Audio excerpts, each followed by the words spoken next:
You hear me? Yeah, I can hear you fine, yeah.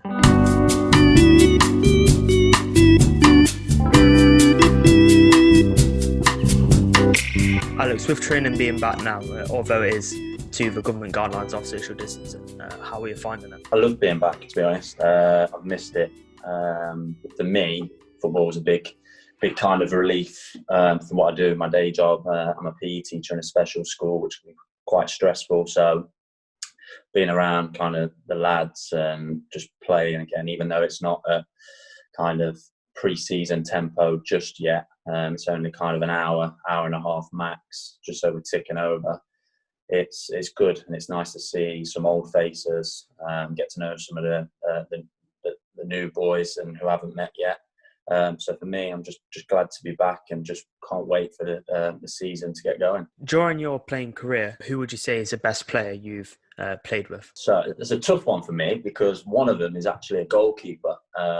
It's when I was at Notts County, it was Kasper Schmeichel. He came when all the money was there basically, and he turned up, and I think Sol Campbell turned up as well, Sven-Goran Eriksson, and he'd join in like games and play outfield sometimes, and technically he was frightening, and some of the saves he was pulling off. Outfield player, again, I think we had Tom Ince come on loan when he was I think he was only 19, so he was only a year above me. He came on loan from Liverpool to the first team because his dad was the manager at the time, and he was just lightning. Could never get the ball off him, and yeah, so I'd say probably Kasper Schmeichel or Tom Ince would be the ones up there. What team do you support? Oh, I'm a Forest fan. So at the Okay. minute, it's good times being a Forest fan because hopefully we can get into those playoffs. But then when we're in them playoffs, it's a bit nerve wracking because Forest are just one of them teams that they just seem to let you down when things should be going right. But yeah, I'm a Forest fan. Yeah, so I'm guessing you're you're looking forward to the chance of Premier League football next season. Hopefully, fingers crossed, fingers crossed. But again, it's Forest, and they've been in the playoffs a few times, and I can remember I went to a playoff game and we were playing Swansea at home, and I think Swansea got a man sent off after about 15 minutes, and I thought this is it. We're gonna get through to the final, go to Wembley, and I think it was Nathan Dyer who played up front on his own, and he destroyed us, absolutely destroyed us. I think it ended up 1-1. And then we ended up getting beat 4-2, I think, in the playoffs. So hopefully this year we can come good, yeah. Yeah, what would you say is your favourite moment being a fan of Forest? It would have been years ago when we were, I think we were in League One, and I went to watch it at the South Bank, and I must have only been probably 15, 16 years old, and we were playing Yeovil. So I went to the South Bank with my mum and my dad, and I was sat in the bar, and a scout walked past that when I was at Forest as a youngster, knew who I was. And my mum literally said, "Look, can you get us in?" And he was like, "Look, I can't get you all in." And she just went, "Look, can you get my lad in anyway?" So he was like, "Yeah, I could squeeze him in." And he took me round to the ground and squeezed me in where all the press were. So I was like this 14, 15-year-old lad watching this playoff game where all the press were. And we ended up, I think we won the game 3-2, got promoted to the Championship. And I was on my own, just ran on the pitch with everybody, just filming. Yeah, so I'd say that's probably my best memory, being a Forest fan. What would you say is your best memory or most memorable moment as a player? Being at Notts and kind of being in and around the first team, playing for the first team is up there. But you can't beat winning games and getting promoted. So I'd say when I was at Colville and Bedworth, we got promoted both times through the playoffs, and both games were really, really tough games. We were playing, when I was at Colville, we played Shore Lane away, and they were like big spenders in the league. I think they had if they got promoted, they had like a £5,000 bonus each. And we were just kind of little club, like little Colville. And I think we were 1-0 down at half time, and one of the lads that I know quite well, Brad Munn, had a really bad knee injury and just came back, and he came on at half time and was outstanding, everybody, and we ended up winning the game 3-1. And then the Bedworth one was, again, similar. We were playing Stamford again.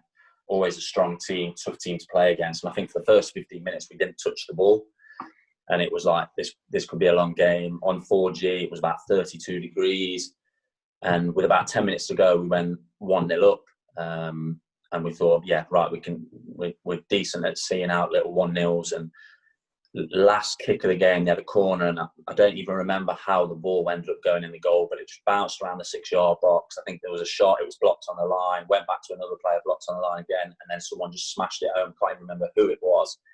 So we ended up going into extra time, and like the team talk, we didn't know what to say to each other, because it was like, well, all the momentum just switched and went to them. You could hear them, they were shouting, they were saying, look, we've got them. And at that time, I think I was on a booking. I was playing centre midfield, and the lad I was playing with was on a booking. And like the manager was coming over to me saying, "Look, don't get sent off. So I couldn't really even put a tackle in, and my legs had gone anyway. And I think we scored with about 5 minutes to go in the second half of injury time. We ended up winning the game. And I think after the game, I just collapsed because it was so hot. I literally ran myself into the ground, and we went up from there. So I'd say the two playoffs with Colvin and Bedworth are the big ones that stand out for me. Touched there, but you played for Bedworth. You was there for a few seasons. What was it like making a switch from Bedworth to Robins? It was a tough thing to do, to switch, because we'd had some good times. Like, the club's brilliant. I haven't got a bad word to say about the club. It's ran really, really well. The management there, the lads that are there, they're really good lads. And that's why they're very successful, because the lads they bring in, they have a really good dressing room. So everyone works hard for each other. So it was tough. But for me, it was the right decision at the right time. I kind of kept an eye on what was going on at Ilkeston ever since it kind of they kind of dropped again, because it was a sad thing to see. I just kept an eye on, because a few of the lads I know played there, so I always kept an eye on. Deeks tried to get me at the club when they first restarted. So I'd already kept an eye on, and then everything that's been going on, and I've seen like what's the plans are. Cliffy spoke to me a number of times about the plans and what the investors are going to be doing, and I was just like, this is for me. I want to be part of a winning football club, a massive football club that want to be successful, not just for this season. They want to move on 3, 4, 5 years time. They want to be jumping 2 or 3 leagues, and how can you not want to be a part of that? And I think, like Gandhi says, there's probably a queue of players wanting to sign for this football club. So to be asked to sign for this football club, it's a privilege, and it's a task that I'm really excited about. This club is it's huge. Like the fan base and the ground, even the ground when I first walked in. I think I've only played at Ilkeston twice, I think. And when I first walked in, it's a huge ground.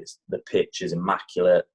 And it's just got it's got the potential to be absolutely massive if it's run in the right way, and it looks like that's happening, and it's something that I want to be a part of. Obviously, we haven't seen everything, but we're being told what's being put in, what's being done. Obviously, I know the 4G pitch has had to be postponed, but again, that's just another big thing for the football club that will bring in revenue. And a lot of success to the football club. So it's really exciting times, yeah. To finish up on, what would you say is your aims for next season, and where can you see the club being in this time next year? Personally, it's always kind of midfielder, attacking midfielder, forward. I've played everywhere, really. I think I've even had 2 appearances in goal in the Evo stick, so it's nuts.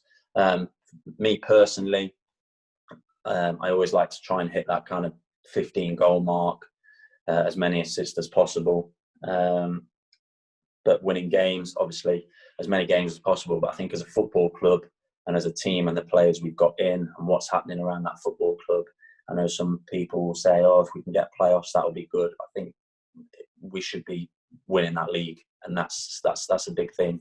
I haven't won a league yet. I've been promoted through playoffs, so that's something that's kind of on my wish list that I want to be able to do. So with the players we have, the stuff that's going to be happening at the football club, I think we need to be going for that league. Yeah, okay, it's a tough league, and there's a lot of kind of teams in there that are investing and bringing in some good players. It's not like it was 5-6 years ago, where you kind of had 2 or 3 teams that will be like strong, and the rest are just making up the numbers. There's probably 5 or 6 teams in there that could easily win this league, but it's just about staying consistent. And I think with the quality we have, we've got a mixture of youth, experience. Again, bring Calvin Wilson in. What a person to have in the dressing room to kind of motivate you and give you advice. Obviously Wayne, I've worked with Wayne before when I was 18, 19 at Grantham. He motivates you, he pushes you no matter what it is. Even in training now, even though they're not full on sessions, he's motivating you to do the right things. So for me, I think we should be winning that league, and that's putting pressure on us. Yeah, but that's what you want to be a part of. You want to be in those football clubs where pressure is on you and people are looking at you, because football clubs are going to want to play against us, and they're going to raise their game 5-10% to want to beat us, because they know the size of the football club, they know what's going on, and partly they probably want to be at that football club as well. So we've just got to be on it. We've got to be consistent. We've got to work hard for each other, which I think we're going to do, and then our quality will be above teams in our league. So yeah, I think we've got to win that league. That's what I think. Yeah. And finally, have you got a message for fans?